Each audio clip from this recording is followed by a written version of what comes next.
Welcome back to Business Equity and Opportunities. Whether you're a fan of Raiders of the Lost Ark or not, you have to admit there's an appeal to the idea of being a treasure hunter, the adventure, the excitement of the find, and of course the possibility of fame and fortune. But there's something you may not realize. Treasure hunting isn't just a hobby, it's big business. Enthusiasts across the United States generate millions in revenue each year. According to Business Research Insights, the global metal detector market alone is projected to reach nearly $1 billion this year and may double that by 2035. And this includes security, mining, and archaeology. And hobbyists with treasure hunters accounting for 28% of the market.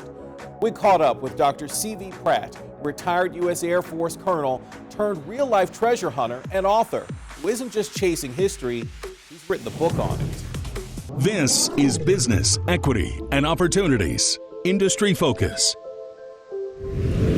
My name's Dr. Chuck Pratt, and I'm a retired colonel, Air Force colonel, 35 years, and among my many teaching aspects, I love teaching history, and I love treasure hunting. So putting all that together kind of was a good blend, putting my research and methodology to practice against a lot of these stories that have been around for 100 or 200 years of treasure that's still out there. And so kind of putting my analysis to those treasure stories is kind of rare, because a lot of people don't like to give up the goods, you know, when they have a good hunt going on. And so yeah, I wrote 4 different books. 3 volumes has to do with 58 different treasure stories that I've done some analysis. And then my 4th book was my methodology on how I did all that. Since you're kids, right, you're always into treasure hunting, right? I kind of started serious treasure hunting when Forrest Fenn came out with his treasure, and I had a pretty good solution on that. I was waiting until retirement when I had the time to take my wife and head up to Montana, where I knew it was, and where my solution set was about a mile from where it was actually found.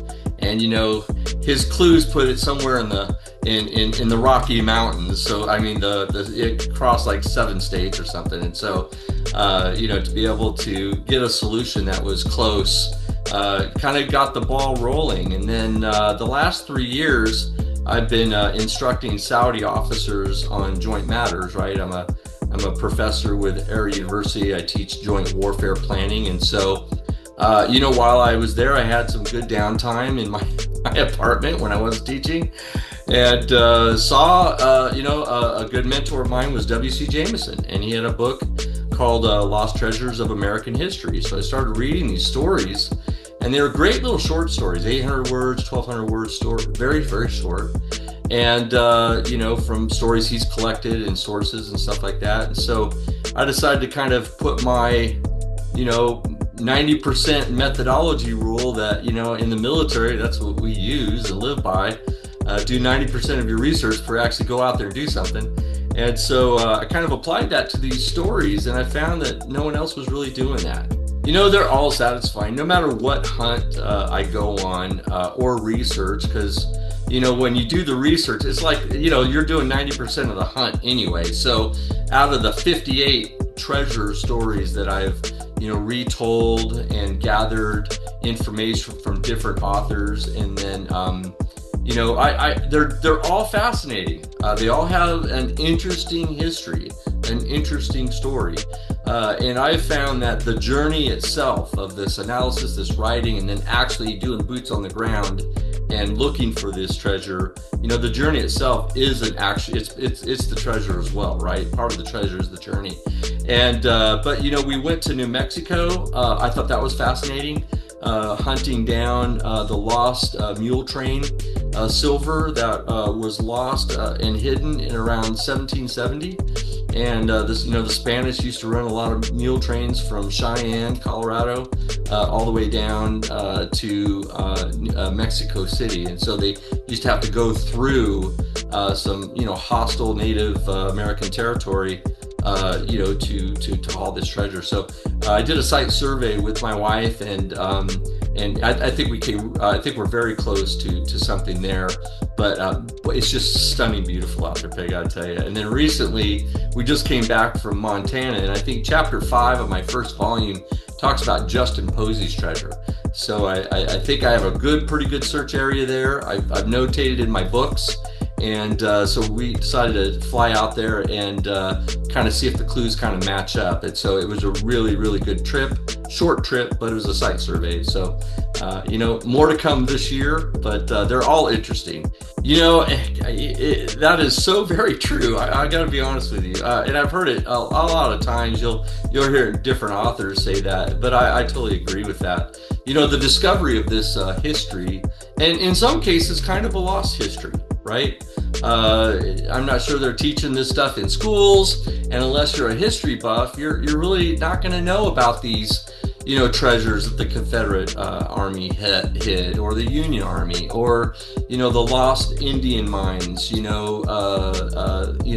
were lost by a lot of tribes that were relocated, and they lost their mines and they hid them, and so.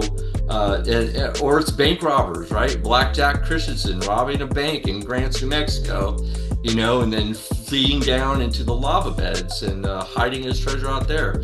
I mean, it's kind of the Wild West. So you don't realize how wild it was until you dig into these stories. You're like, wow, that is just brutal. Read my book 4. So it's called Decoding America's Lost and Hidden Treasure.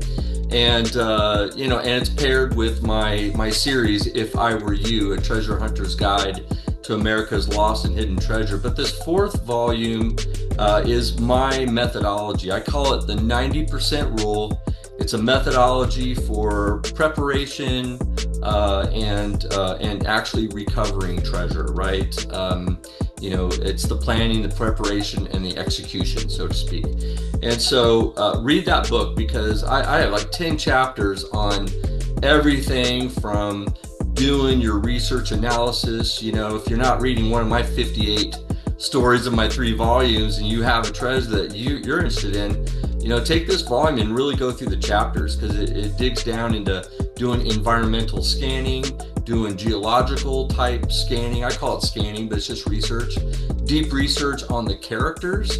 As stories are handed down through generations, it's like a 100 years long game of telephone, and you just don't know what is truth. And so getting into these characters, really finding out what is true, what is not true.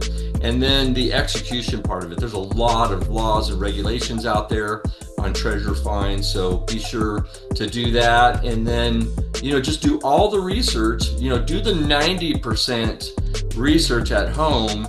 Old maps, geological maps, every state has archive history, go through those before you do boots on the ground, because that'll make your 10% on the ground much more fruitful, less time and money wasted, and so you can go right to these target zones, so you're not, scouring half of the state, when you should just be in a square kilometer. There's hidden treasure in every state. Every state has some sort of, lost or stolen treasure that's been rehidden, right?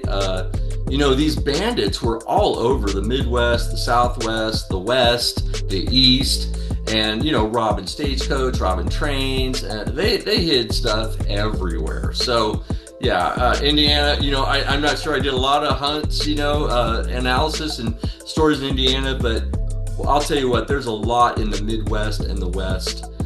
From Montana all the way down to Arizona, from California all the way out to, the North Carolina, right? It's a swath. So now that I'm retired again, coming back from Saudi Arabia, so now that I'm back and the books are out there, they're published, it's getting a lot of interest.